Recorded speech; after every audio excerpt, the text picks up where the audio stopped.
Mm, okay, wonderful. Okay, admitting all. Perfect. Yeah, so welcome to the other session, yet another session on Thalam Talks.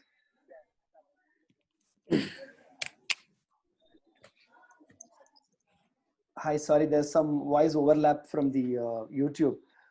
So welcome to Thalam Talks, yet another session with a lot of interesting talks we had in the last 45 days, where we showcased over 45 photographers in 30 sessions. We had a lot of interesting stories to hear from various photographers from different genres, right? Today we have with us Ramya Reddy, who has documented a lot of interesting images, series of uh, stories, interviews she did with people and the landscapes of Nilgiris. So what we'll do is, before we get into introducing Ramya Reddy, generally what we do is we play a small video about Thalam Talks. I'll quickly share that video and then we'll start introducing um, Ramya.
Yeah, so this is what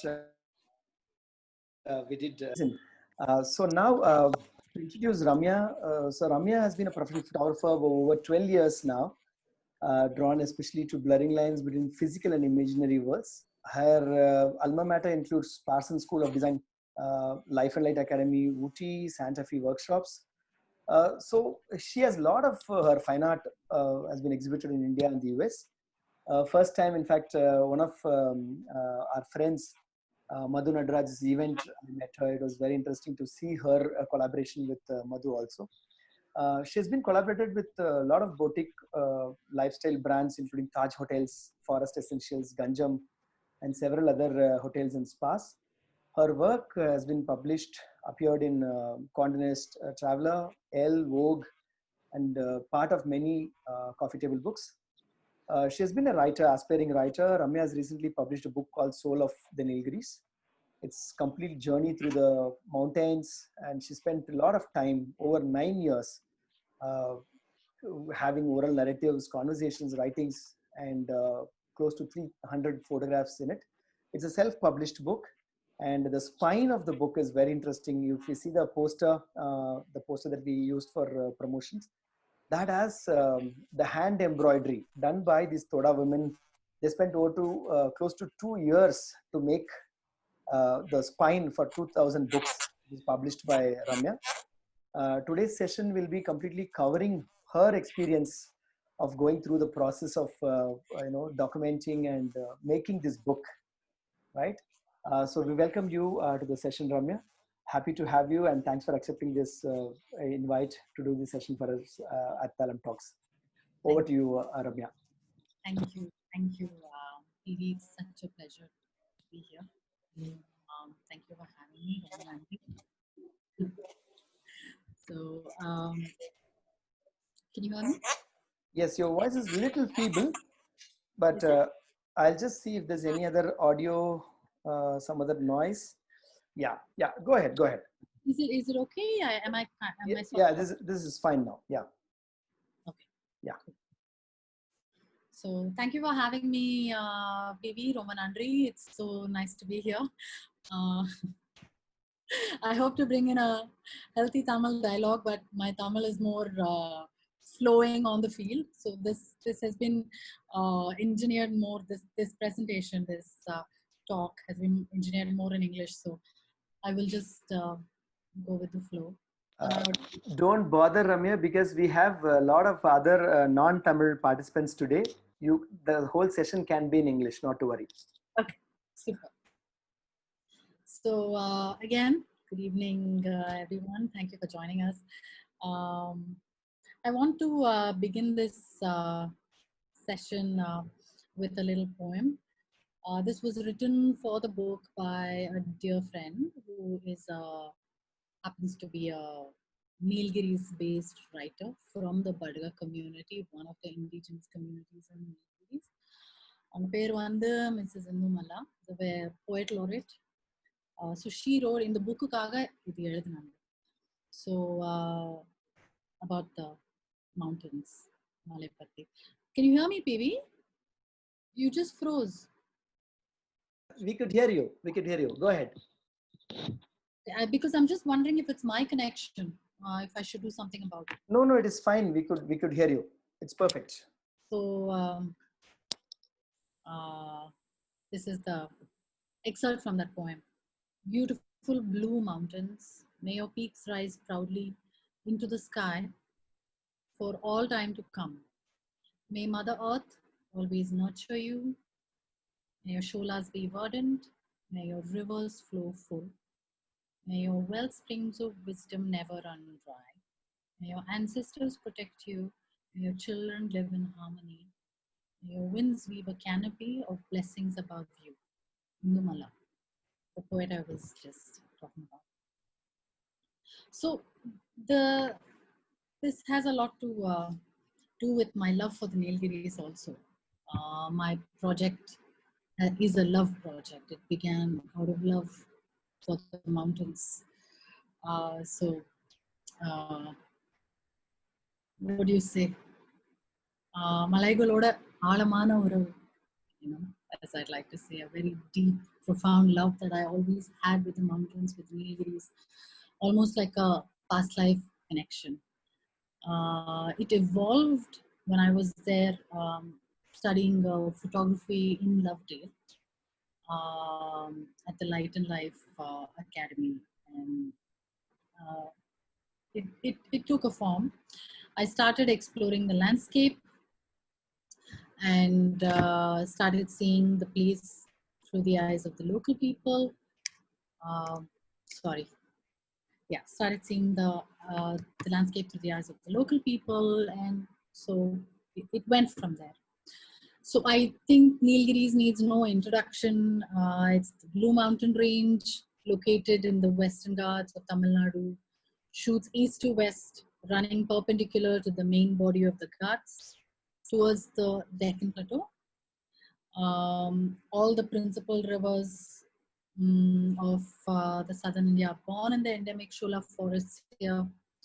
UNESCO constituted the Nilgiris ecosystem and the surrounding environments as the Nilgiris Biosphere Reserve. Among these crashing rapids and beautiful quiet pools thrives an exceptional density of endemic species, endangered species of flora and fauna. The Kurunji, a type of, I'm sure all of you have heard of this, Kurunji, the purple Kurunji flower. So it blossoms once in 12 years in the upper slopes of the Nilgiris. So obviously I was enchanted by this place. I thought I'll, like any up and coming photographer, I was so taken by it that I wanted to create a photo series, landscapes and people. And I didn't know what I would do with it, but I wanted to make this photo series. எப்படி என்னன்னு தெரியல. Just wanted to make this. So I started, and when I started, when I was well into the project, I think a few years later, once I came to Light in Life and everything, when I started to meet the Palankudi Makkal, the indigenous people, Adivasis as you call them, the interactions began. That's when the trajectory began to change. I started to look at this project beyond the photo series. How should you tell the story? What does this mean to me, and what does this mean to them?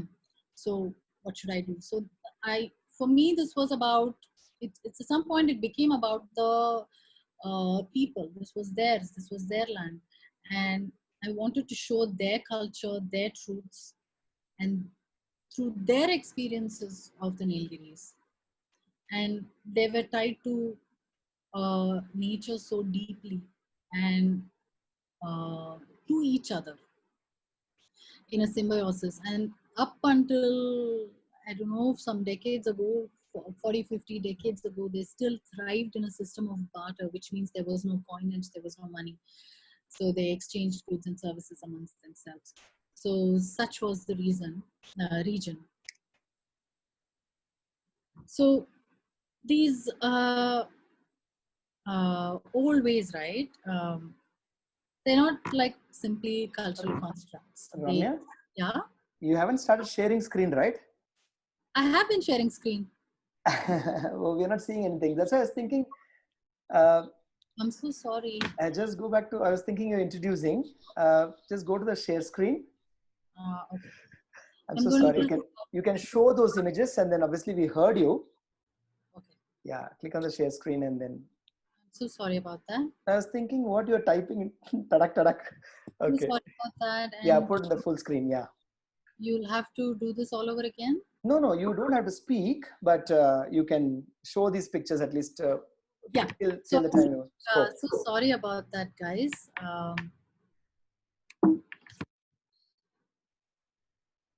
So I was just here. I was just taking you all through the map of the Nilgiris, giving you some bearings about the place. I think you heard all that, right, PV? We heard you. Yeah, and then this poem, and this is one of those pictures that accompanied the poem and overlooks all the southwestern ranges of the Nilgiris, and one of the sacred Toda landscapes, this one.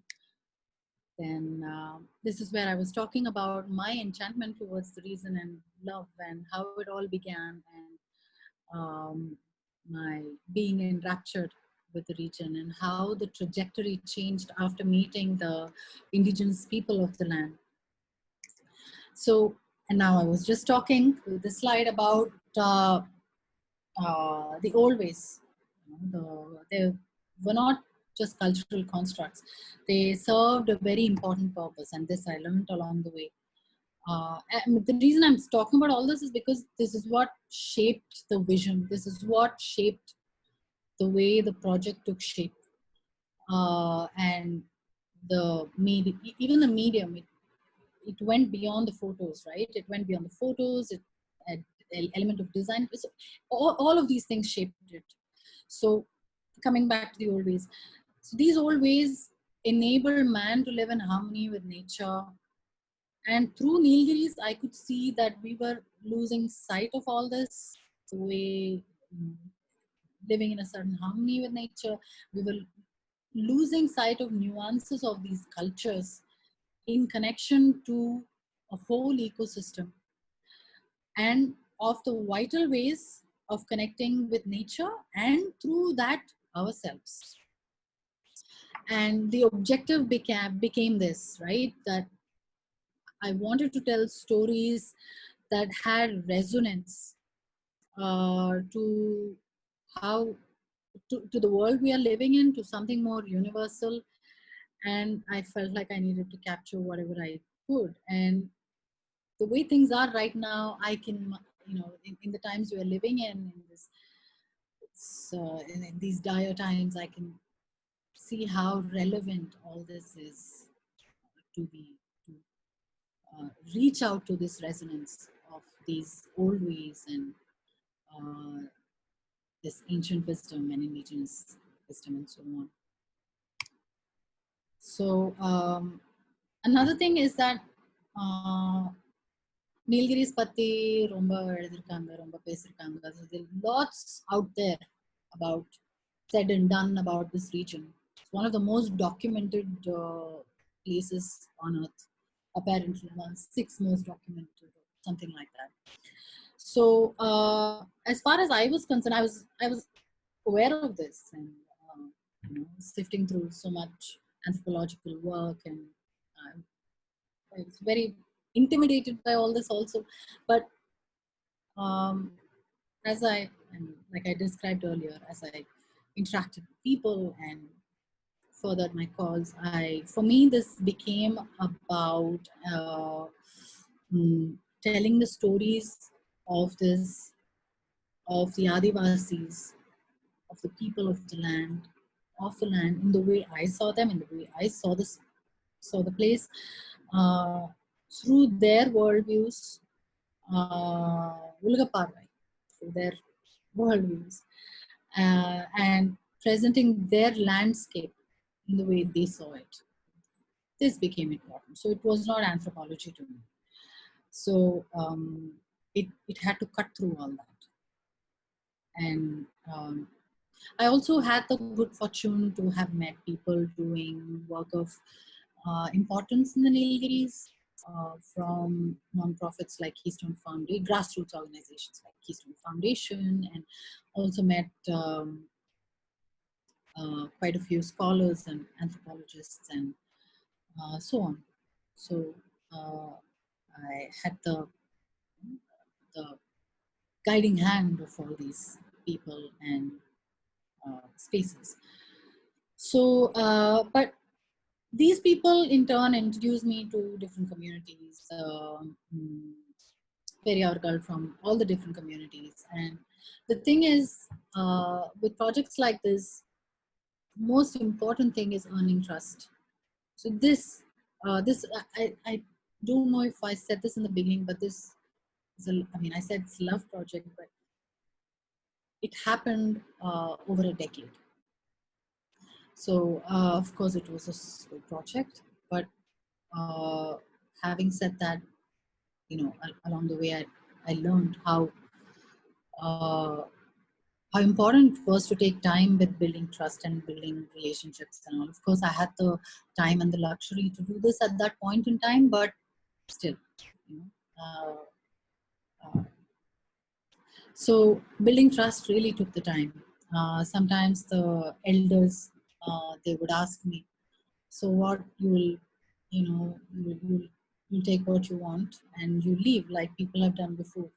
So many times I would go for shoots and they'd be so hesitant to take me along with them on, if they were going even for a walk, or if they were going into the forest, or to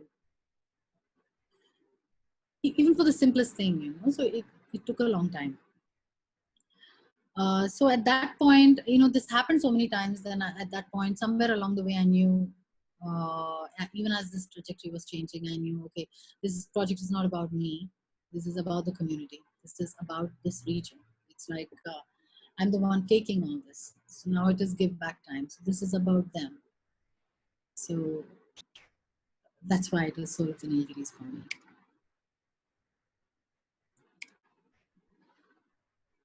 So and so that's how all these explorations began, and started to work through the landscape more deeply after passing out of light and life and everything. Kept coming back. It also helped that my partner is a mountain lover, and so we had many adventures here. And we explored the mountains with my Adivasi companions, Kurumba, Soras, people from all the communities. And almost every time we hiked around the forests, around the sholas, the endemic forests of the place, one of them would just invariably launch into a folk tale, or they would point at a piece of the earth or a tree, or show me a cloud in the sky and tell me a folk tale. I would think that, okay, it's another fairy tale coming up. But gradually, I started to understand that these were stories of their communities. These were stories of the origin, of Genesis. And they were as real and layered to them as the bed of leaves that I was walking on as I was trekking with them, or the peaks that we were scaling. So it's like this, right? When you personify a big tree, an old tree, as a great grandfather, you're never going to bring an axe to it. You're never going to chop it off. So these, such is the power of these folk tales and um, these belief systems, that they um, they evoke an urge to protect such uh, ecosystems, and something so personable as a forest. Uh, Not only did they did that, but they also created humbling mystique about these ecosystems and forests. Um, so, it's like, they all, I've written this in my book in these lines. Um, they all seem to say, in these millennia old mountains, a human was just an infant. So, from being fairy tales, my perspective on folklore and folk tales and mythology uh, became of immense, um one of immense inspiration to this project. So, yeah. And to all of us city dwellers, these seem like fantasies and silly superstitions, but we must account for this, that the role of human imagination in everything we have today, from currency to the disembodied idea of rationality, to the idea of us, man being, supreme being on earth, moving away from that, all of that, in the world of Adivasis, the Kurumbas, the Todas, the Irulas, the forest and these parts, its parts, were not different from their own sons and mothers. That's why all of this became important. And the reason I'm taking you through all this is this project was so informed by all of this. So it was not just a series, it was inspired and informed by wisdom, by folklore, by tradition, by the land, and so on. So I'll quickly take you all through the chapters, the different chapters of the piece. So this is one of my, this lady, Mutsin, she's a Toda elder. So she was, Yung எனக்கு ஒரு அம்மா மாதிரி இருந்தாங்க. Nurtured me, and um, mm, she showed me she took me around to so many of the Toda sites and her ancestral village, her so many of the ancestral temples, and so I explored a lot of the Toda land with her. Along the way, learning,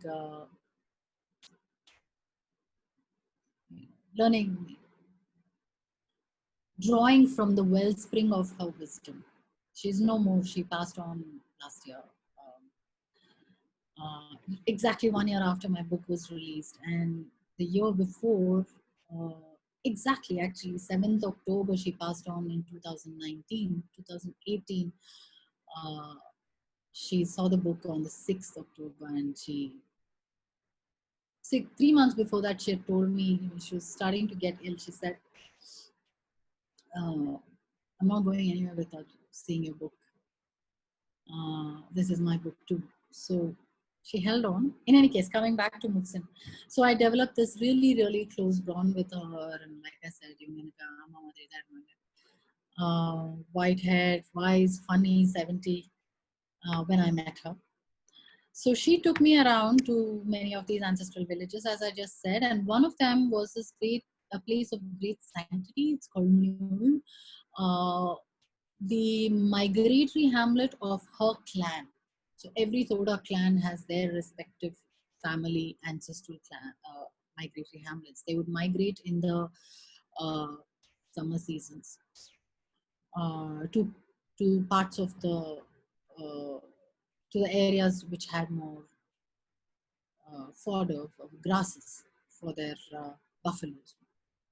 So the Todas are pastoral people and they worship the buffalo, one of the most ancient indigenous communities of the Nilgiris.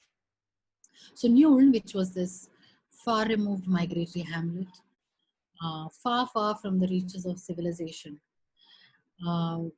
And in fact, Mutsin's family followed this migratory hamlet, migratory lifestyle until a few decades ago, and then as one of uh, uh, the one of the things we're doing with the proceeds from Soul of the Nilgiris is to also help them recover some parts of this village, rebuild a couple of these thatched huts, so they can revive this lifestyle. They can somehow bring it back into their fold.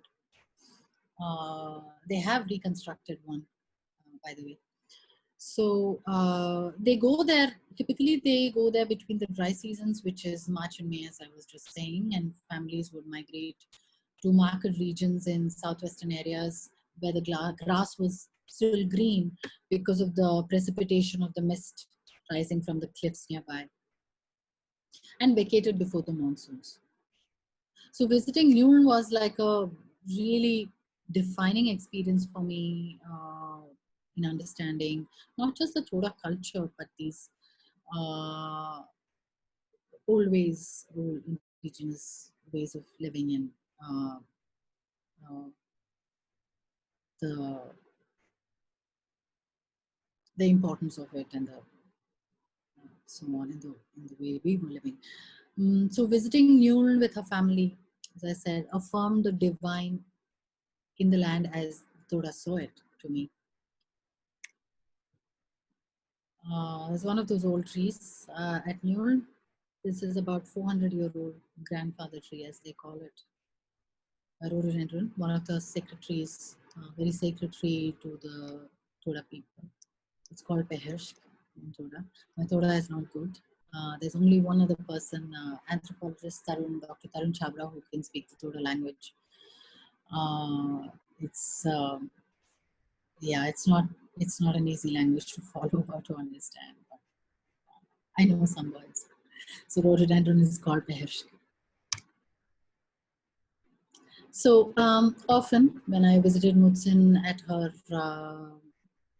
hamlet, she'd be seated under a big tree or outside her home at the porch, so sewing nature-inspired motifs onto the cotton fabric, creating these Toda-inspired shawls, embroidering the Toda-inspired motifs onto the fabric, creating the shawls and the like. There was once she was sewing this really intricate ornate shawl. They call the shawl the putkuri, or the cloak, traditional Toda cloak. It's called the putkuri. And asked her about it, and she draped it around, and she told me with a big smile, she just drapes it around me casually. I don't know if that picture here. No. So she just drapes the shawl around me and she says it is her most ornate shawl because it's her funerary cloak and it has got to be beautiful. That's it. So very poignant. And it was also Mutsen who inspired the spine for the book. She brought in a group of her nieces and friends, and we built a little group of women, and And it became, I mean, we had many groups after that, but she brought the key people in together to, you know, spearhead this project. And as you can see there, it's her niece holding the, you know, while we're working on the prototype and trying out different things and measure, you know, working with the dummy of the book. This was another very interesting long drawn process in making of the book. So, quick peek into how they embroider. They have to count the threads.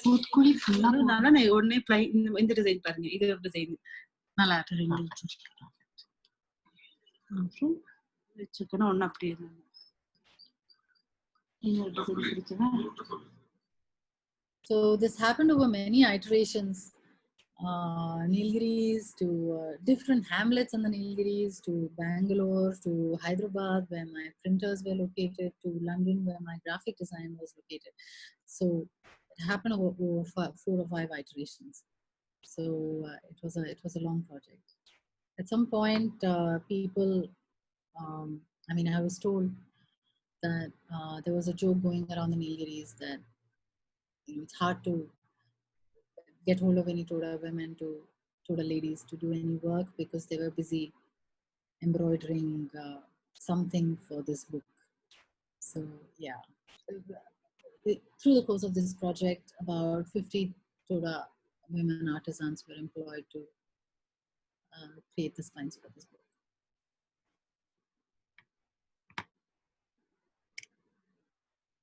So in June of 2015, I got a call from Subramani from the Alukurumba community. So they're the hunter-gatherers, honey collectors. So I asked, I had told Subramani, if I get an opportunity like this, to please call me. Again, trust was an issue. He took 2 months to call me. He did. So he called me and he had told me that, you know, when he calls me, I should just be prepared for it. But I didn't expect it to be like this. So he just said, you have to come tomorrow. So I was not prepared. I didn't have anything.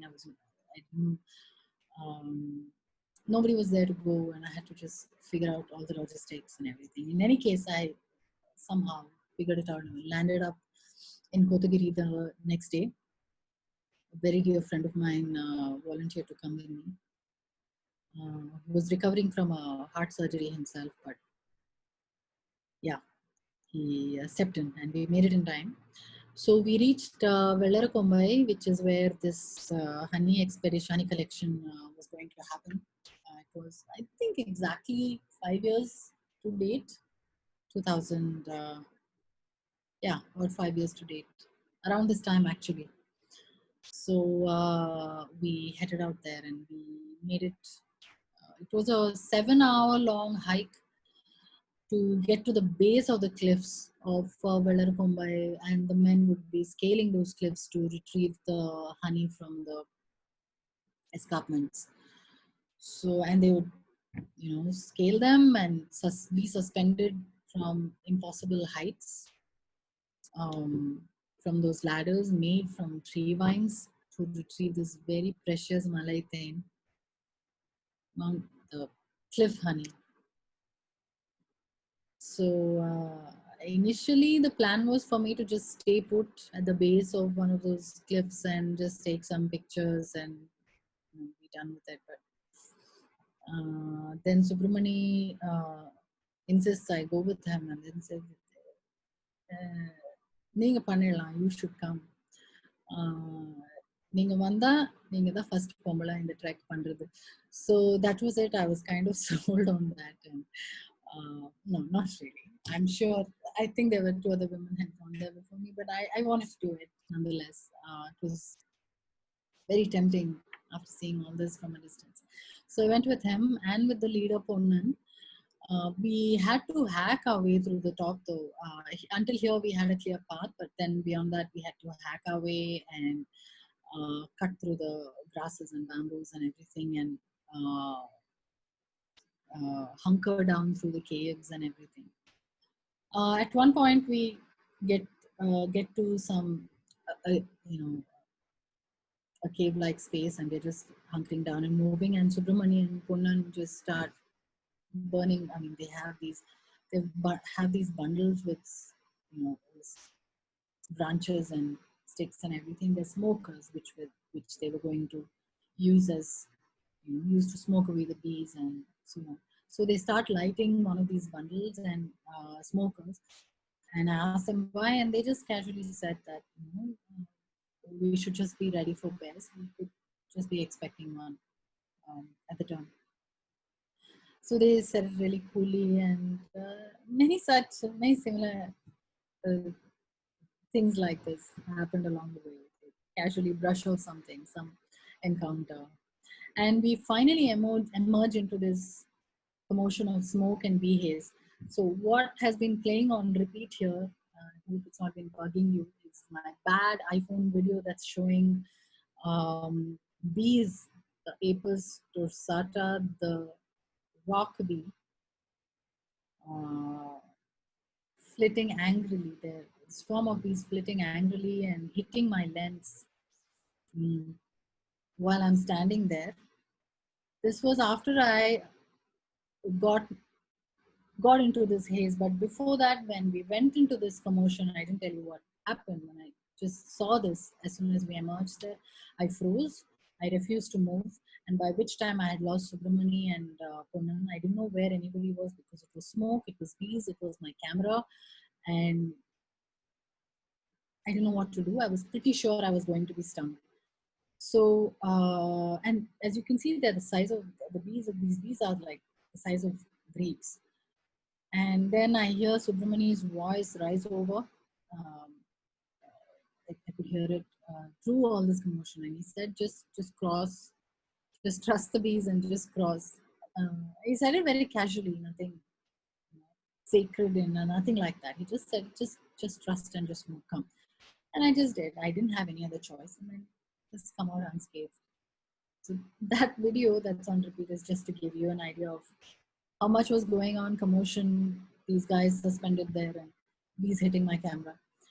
But I was unscathed, and after that, um, uh, you know, it's just sort of blended, um, taking all the marvels unfolding in front of you.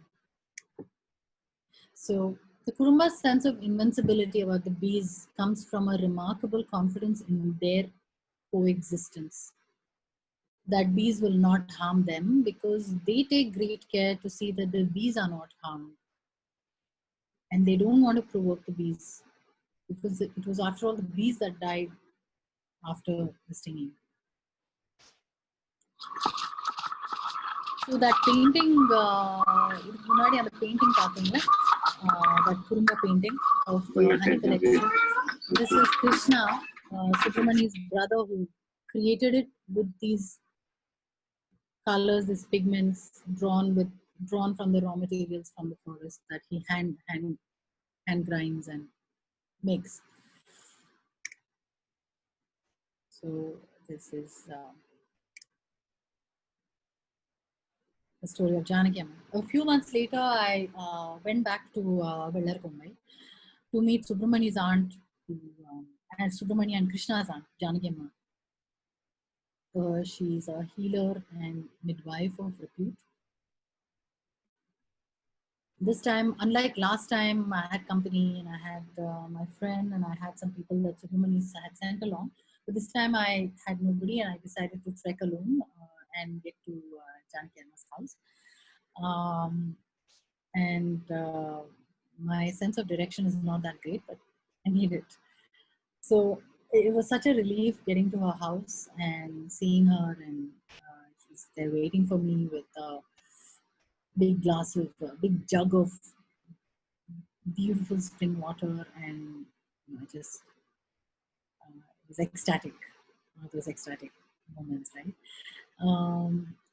And then she had this cup of coffee ready, nice piping hot cup of coffee with sweetened jaggery, and it's lovely. As we spoke over these exchanges, she saw me and she saw how fatigued I was. I think I was more nervous than anything else. And then I realized that is exactly the same route that Janaki Amma took to get to Keystone Foundation, where she worked as an Adivasi health worker. She represented her community. She was also the leader, one of the leaders. And she also worked as a reporter for the Adivasi newspaper that was published by Keystone. She made this journey about 2-hour hike, twice a week, and then had to take the bus from the village Pamaram to go to Ooty. This does not include getting to all the other villages. So, yeah, that's my case. Janaki Amma is to me, Janaki Amma represents this force of nature with a healing touch, so comforting. I spent a long time with her, but she didn't reveal much about her healing secrets. I even stayed with her and things, and rightfully the Kurumbas and the healing communities and tend to be more secretive and things. But she did give me some, at the end of it, she did give me some recipes to cure some fevers and colds. And then after so much prodding from my side, one day she just smiled and she said she'll make me a really nice hair oil. But that was that. I haven't got anything out of her, even though we are quite close, even to date. So Janaki Amma said this, and I have done my best to translate it from Tamil. Only those who seek are bestowed with knowledge, because healing works only if one is connected to it deeply. The medicines must be activated with intent. They will not work on their own. This requires the healer to work with intuition and perseverance. So Janaki Amma had learned the art of native medicine from her father, a healer of repute. And in fact, I was told Janaki Amma's father was one of the greatest healers there was in their community. The practice of medicine among the Alukurumbas and ethnobotany for the matter was handed down through families, and it was handed down to only those who sought it. And it still is learned entirely by practice on the field. That's how she too learned it, and that's how she's teaching her daughters too. One of her daughters, her niece.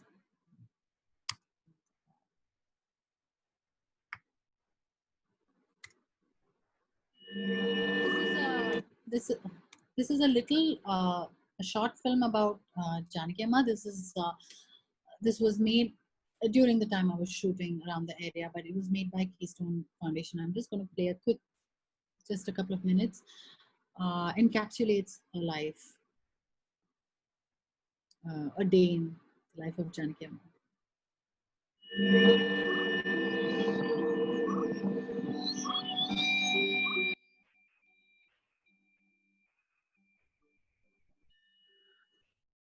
Kurumbar இனம் சேர்ந்த மக்கள் என்னன்னா, எங்களை சுத்தி காட்டுக்குள்ள இருக்கிற மூலிகை பொருட்களை எடுத்துதான் நாங்க வைத்தியம் பண்ணிட்டு இருக்கோம்.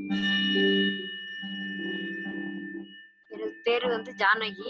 எனக்கு 6 வயசுல இருந்து மூலிகை சேர்க்கை எங்க பாட்டி, தாத்தா, எங்க அப்பா அம்மா கிட்ட கத்துக்கிட்டேன். என்னது பெற்றோர்கள் பாரம்பரிய மருத்துவராக இருந்தாங்க.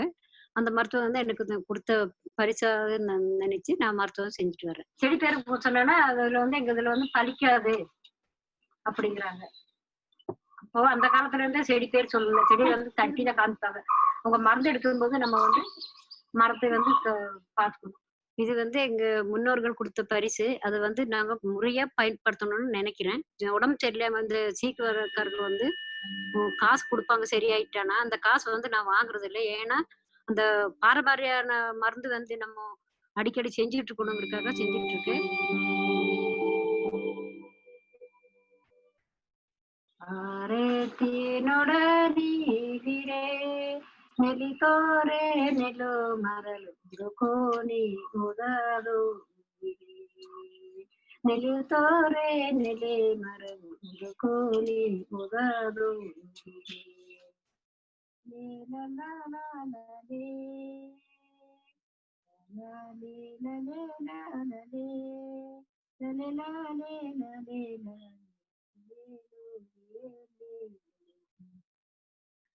ಆರೇತೆ ನೋಡನಿಗಿರ ಆರೇತೆ ನೋಡನಿಗಿರ ಕುಗೌರೋ ಗುಬೆ ಬರಿ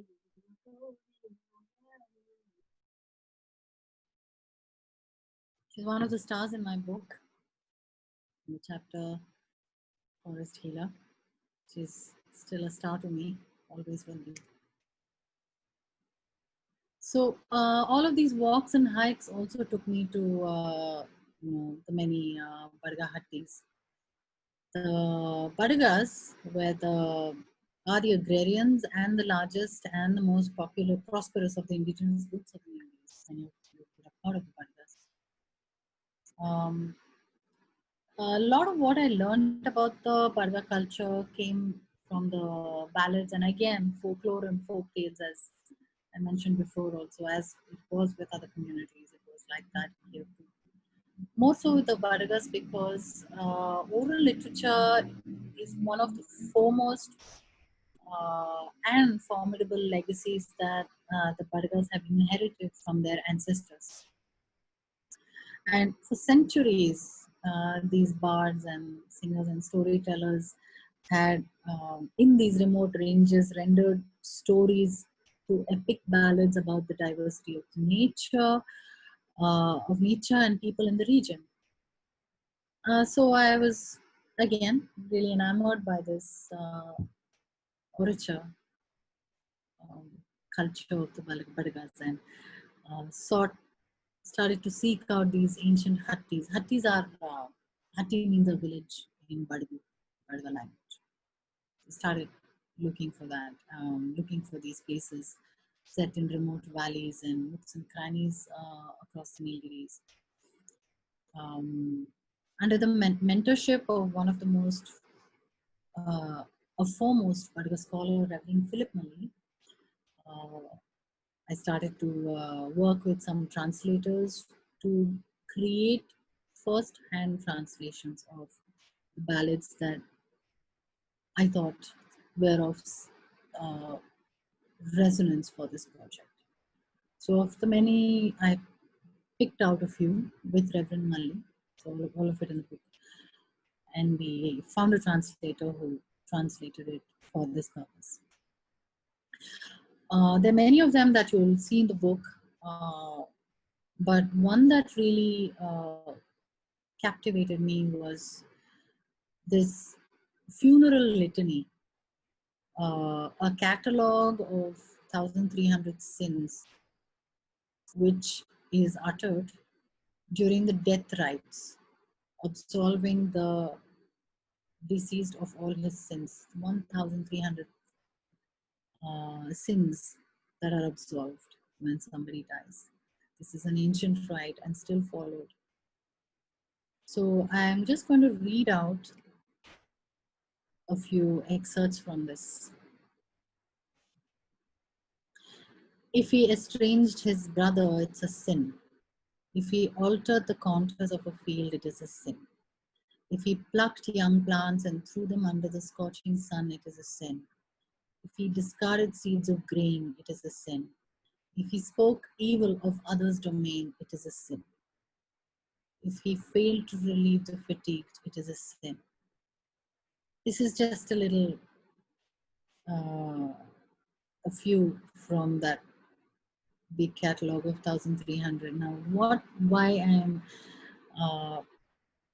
presenting this is because it's incredible in that it's from sabotaging familial bonds to inflicting harm upon the smallest creature.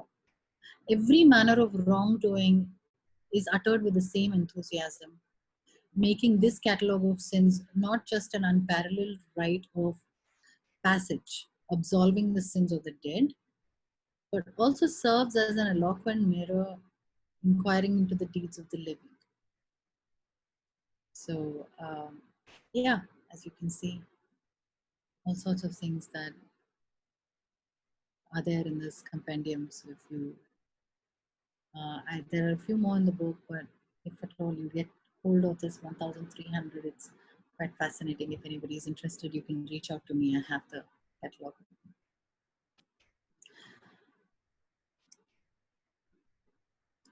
Sacred Harvest.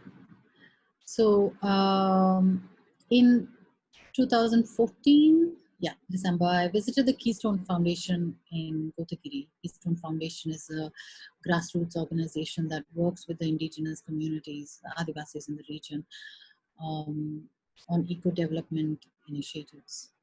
So I met the founder director, Pratim Roy, and it was a first meeting, but he invited me and my partner Rajesh to join them on this to this Irla settlement called Bangla Padigai, where they were going to judge a cooking contest. Now, how could you say no to that? So this cooking contest was in honor of the slow food movement. The slow food movement is a movement that began in Italy, honoring the um, uh, indigenous farming methods, produce, home cooking, and so on, regional cooking, and so on. So Keystone is affiliated with the slow food movement, and yearly they have these various activities that celebrate this movement and encouraging people from different communities to take pride in what they produce, how they produce it, and how they prepare it. So this was essentially the spirit of it. So come hungry, Pratim said, and we landed up, obviously. We went to Bangla Padi. So it's an Irula settlement. The Irulas are hunter-gatherers, like the Kurumbas. Expert small farmers, they cultivate everything from ancient grains to English vegetables. Did you guys know that even potato was not local to the Nilgiris? The British brought it. So English vegetables on their sacred lands. The traditional agricultural methods were naturally designed to use the available land systems, water, soil, nutrients efficiently to produce organic crops for both consumption and livelihood at different times of the year. That is Nanjan, one of the senior farmers on the left side, the left photograph.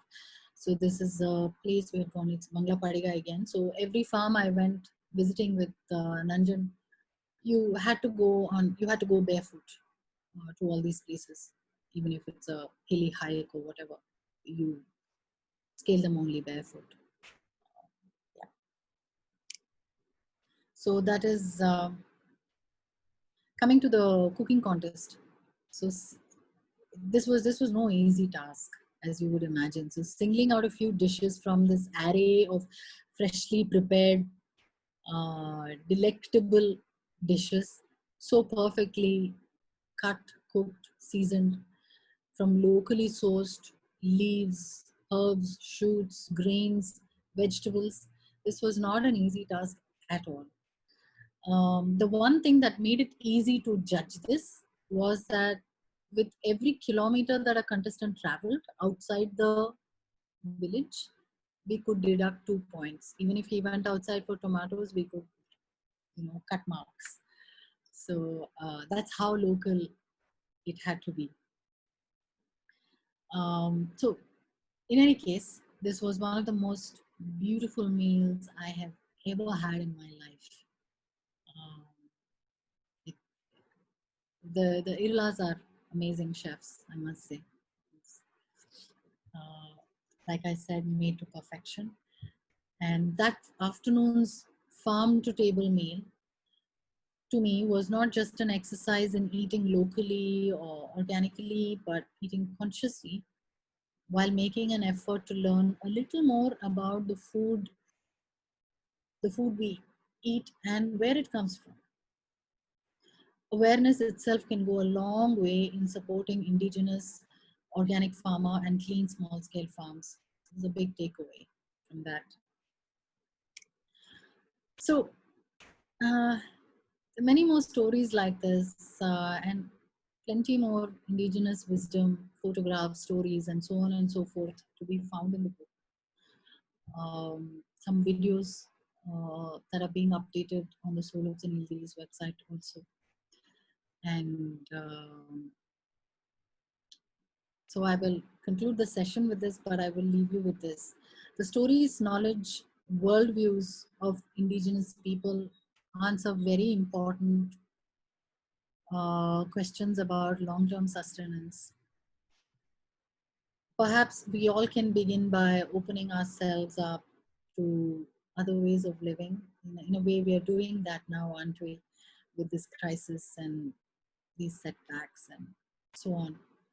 So opening ourselves up to other ways of living, alternative ways of seeing the world. Anthropologist Wade Davis, who is one of my greatest inspirations through the making of this book, he writes, "This is not, when I say this, I don't mean, as Wade Davis says, that we mimic the ways of the indigenous people, but to recognize that our way of thinking is only one way of thinking, and it emerged from one set of cultural and societal constructs and circumstances. And it is important that, as far as people often ask me, how do we help this cause? How do we make a difference? How do we contribute? I will say start by going beyond patronizing and exoticizing the indigenous communities. This is how they're normally treated. They're not showpieces or anything like that. Just really, really go beyond that, because people from other communities, which is us, have the power to preserve this indigenous culture.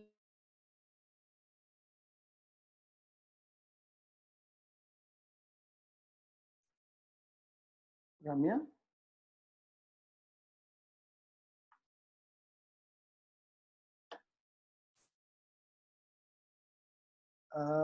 Did we lose Ramya? Ramya is still there?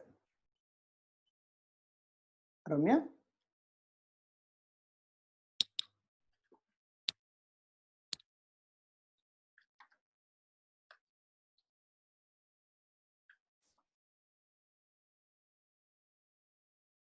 Let me just check. Let me just call her and then I'll get back. Just 10 seconds, yeah.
Okay, she's not picking the call.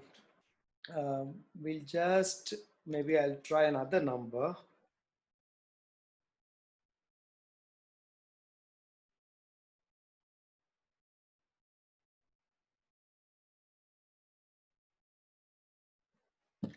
So in the meantime, if you may have any questions, maybe you can type your questions or you can raise your hands. So we'll try to patch with Ramya in a bit.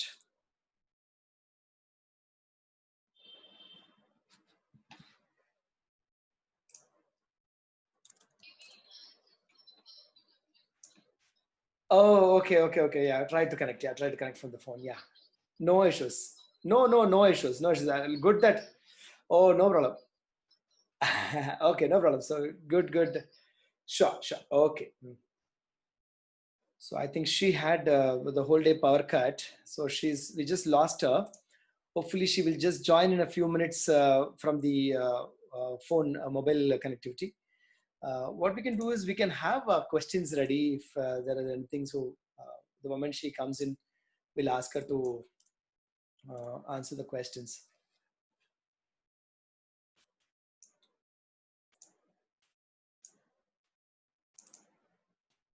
Do we have anybody else from Ooty in the room right now? I saw one Bhuvanesh, but I don't know whether that Bhuvanesh is our photographer, Bhuvanesh from Coimbatore, Ooty.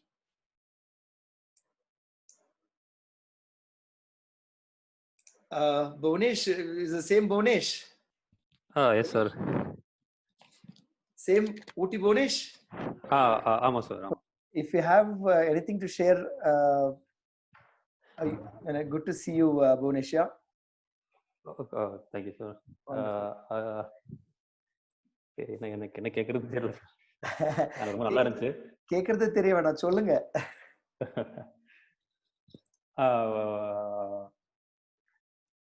தெரியல sir. Maybe அவங்க நிறைய இன்னும் explain பண்றதுக்கு நிறைய content வச்சிருந்தாங்களான்னு தெரியல. இல்ல, the book has a lot more stories, but yeah, since you've gone through very little, the book has some 300 plus images and a lot of stories. I've seen the book. We went for the book launch. Okay, but we said like it's a 45-minute session and then 15-20 minutes is what we said as the thing. And yeah, that's the thing. So she must be having a lot of chapters actually if you see the book. Okay, கண்டிப்பா.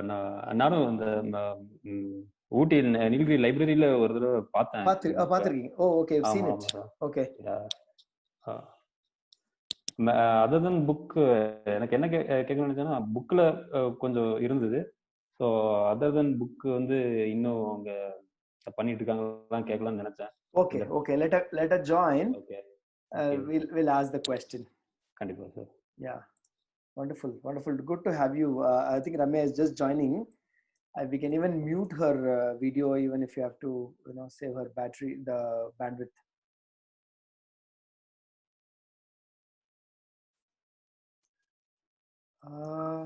Okay. Ramya, you're back? Yeah, I'm back. Can you see me? Yes. We could see you. We could hear you also. If you have any bandwidth issue, then I can stop your video. Then we'll have only voice. I don't think so. Okay, so then it's fine. Yeah, just using my phone to tether. Wonderful.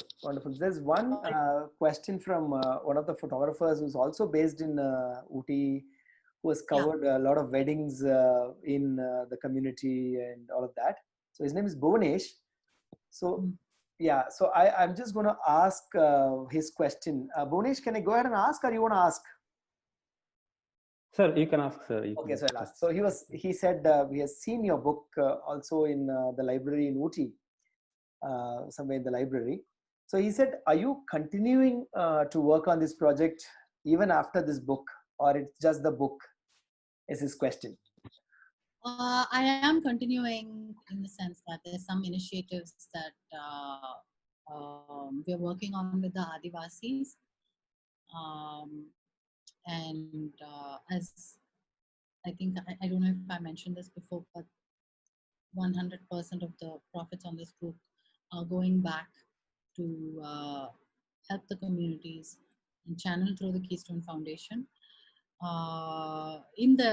In the process, this includes my involvement also in some of the initiatives. So yes, I'm very much involved in some of the things, some projects that we're working on. So it's an ongoing relationship with the sort of trust you have built and earned. You have to sustain it. So yes. Okay. There's another question from Shanmuganathan. He was asking, were you able to cover the Heidai festival? I don't know how to pronounce it. The Heidai festival of the Badgas. If you covered, what is your experience? Did we lose you again?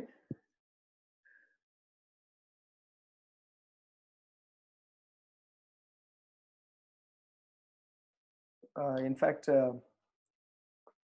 Hello, Ramya? Like we lost her again. So she's taken through us, all those names in terms of the names she mentioned: Mutsin, Subramani, Janaki Amma, Nanjan. Very interesting people she was showing. The landscapes, the produce, food, kind of work they do. It is an interesting. Ramya. Sorry, I think. Sorry, go ahead. I was there at the Hector Festival, but I had to go without any sort of. You can't take a camera or even your phone or anything. I tried to sneak in some pictures, and somebody saw me, and he said the goddess is going to curse me, and just wait and watch. So yeah, I was there. 2014, 2015, I was there. Okay. There's one question from Devi Vishnathan, who's my wife. I mean, her mic is not working. So we've also met Mutsin at some point of time in 2011 or 12, I think. She's very interesting personality. We went around with her to some of the mundus and all that. So what is happened to us? The question is, like, some people are mentioning a lot of conversions happening within the community in terms of they're moving into other religion and all that. So you came across any such situation, Ramya?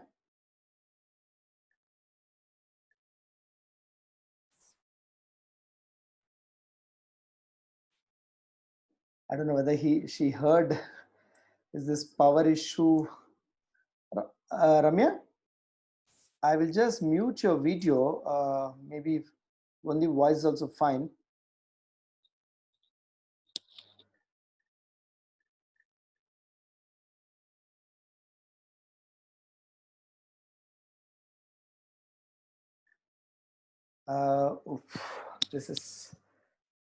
Today is like unexpected things are happening. We never had this in the last so many days.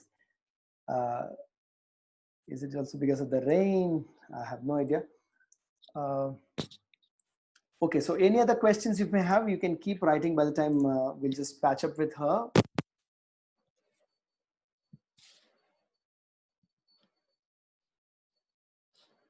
Let me just.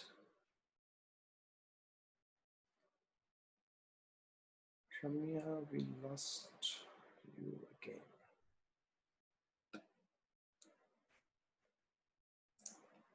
Ramya?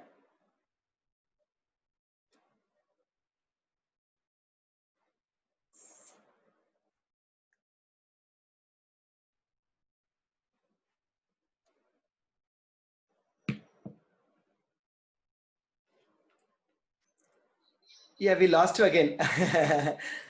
No, you come back. What I'll do is I will mute your video, so then the bandwidth will not be a problem. So yeah, come. Yeah, okay. So I think she's trying to log in again from the mobile data. There's some issue with mobile data. So all these days we never had something like this. So sorry about this technical snag. Where was we? We were asking about this question. Yeah. So if there are any other questions, maybe you can raise your hands or you type your questions. Then we'll be able to ask Ramya.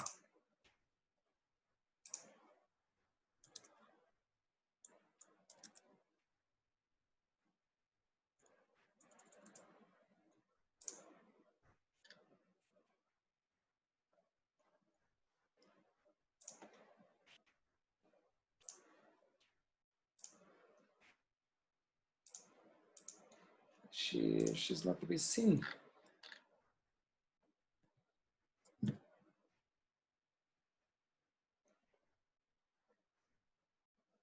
Ramya?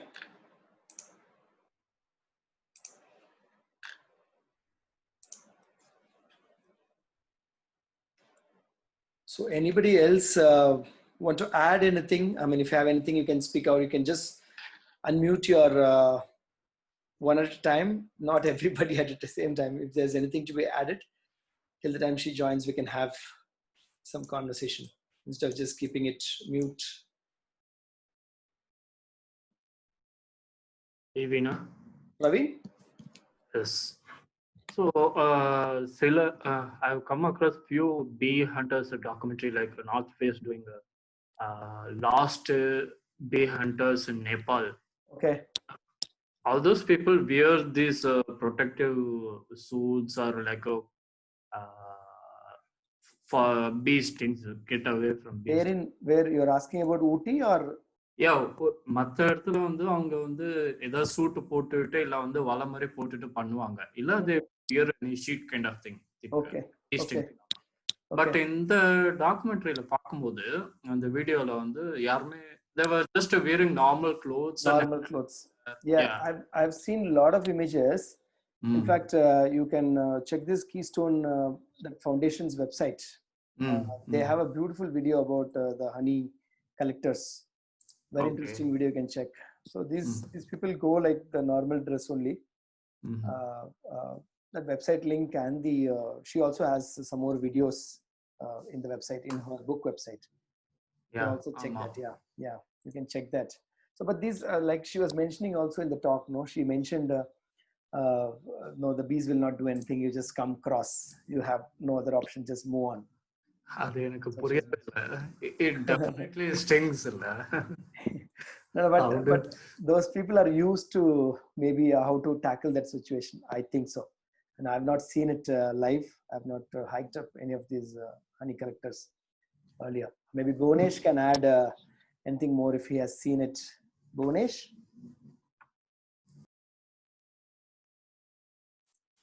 Bhuvanesh, irkingla roomla? Ramya is not able to even connect from the mobile phone. It's not working, it seems. So then what we can do is, I mean, in fact, I was also suggesting this. We'll take the questions from our side. I mean, if there are more questions, please do type in here, and then we will try to ask her and then try to get the answers from her separately. It's very unfortunate that we couldn't have her at this point of time to answer these questions. So any other questions if you may have, you can ask in this, or you may type here, and then we'll move on from there. We will send the questions to her and get the answers. She said she'll try to connect it. I mean, in fact, the earlier times also when I was trying to reach out to her, the data was not working. She always calls from the WhatsApp from the network. So it was now the WhatsApp is also not working. So it's like little in a situation that's put into our situation now. So I request there are more questions. I saw one question from Sardi Damodaran. Is Kurumbas do any paintings on cave during the rituals? Sympathetic magic. Okay, so we'll ask this question. So any other question we have from the team? If you have any question, please type it here, or you can ask. Then we'll pass on the questions to Ramya, if at all, if she comes back online again in the course of the event, we'll be able to move on from there. Right? There are one more question from Sanjay. He was asking, is there any learning in terms of the marriages they are conducted? How do they view the social institution of marriage, and how do they see the male-female relationship and the dynamics? All that. So we'll try to ask her these questions. So any other questions? I wish she was there.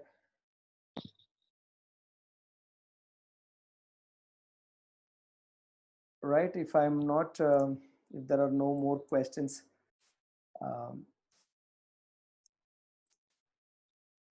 okay, so we can, if there are no more questions, then can we wind up? I mean, right. So, so sorry about this technical snag, but at least we could hear her presentation completely throughout the session, and the videos she showed. Like I was mentioning, the names of people from Mutsing to Subramani to Janaki Amma to the Nanjun, specific to the food, the work, the kind of work they do is the sustainable engagements they kind of get into, the landscape and the produce. So it's a very interesting book project that she did. They made 2,000 copies of those hand-woven Toda artwork to be put in the spine of the book. It's a very interesting project. So thank you so much again for all the participants to be online, to be part of this session, Thalam Talks. So we will get back to you with more such sessions in the future. So hopefully all of us stay safe, stay healthy, and hopefully the lockdowns open up soon. We get back to our normal work, right?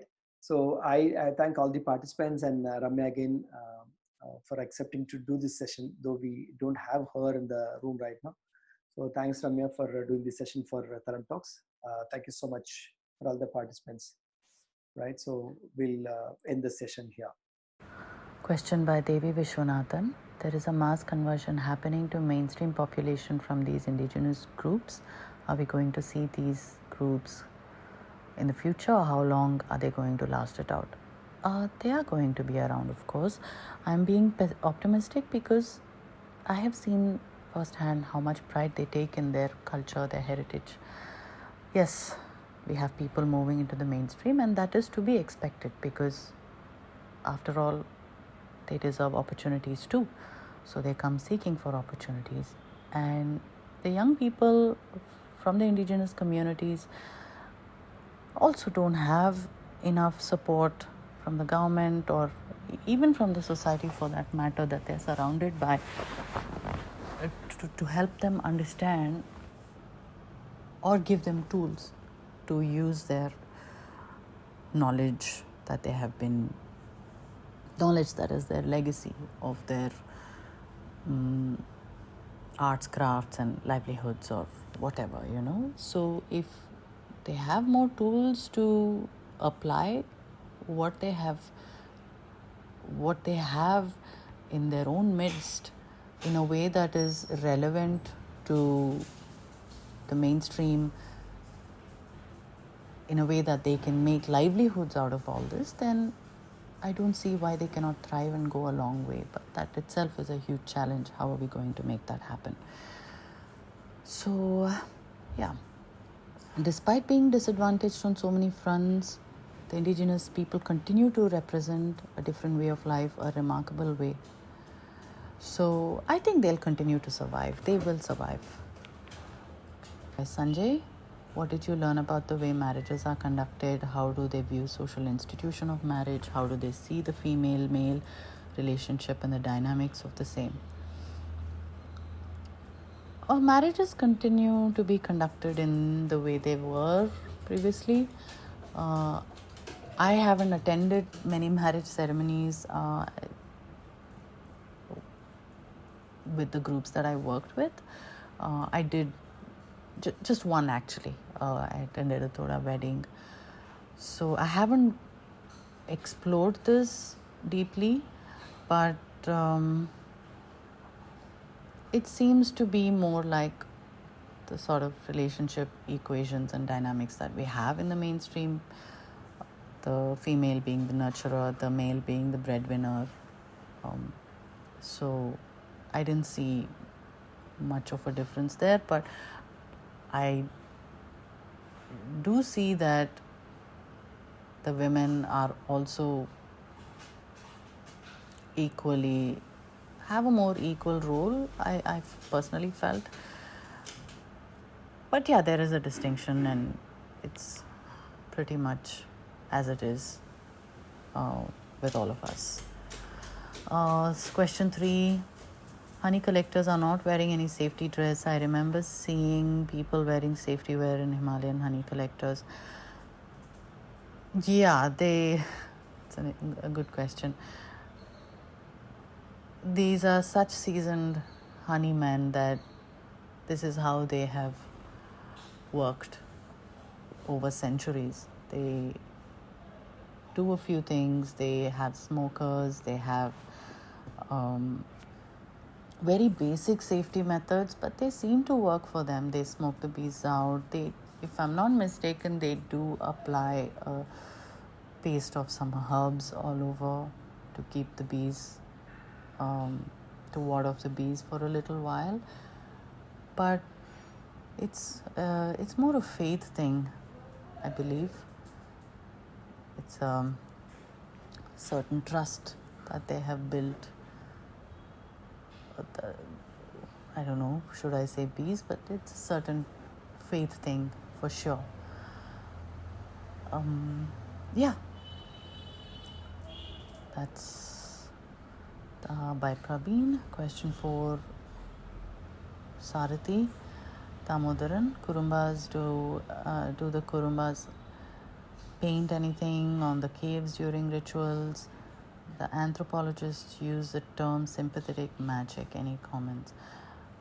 I haven't heard of this term really, to be honest, Sarathi, but do they paint anything during their rituals?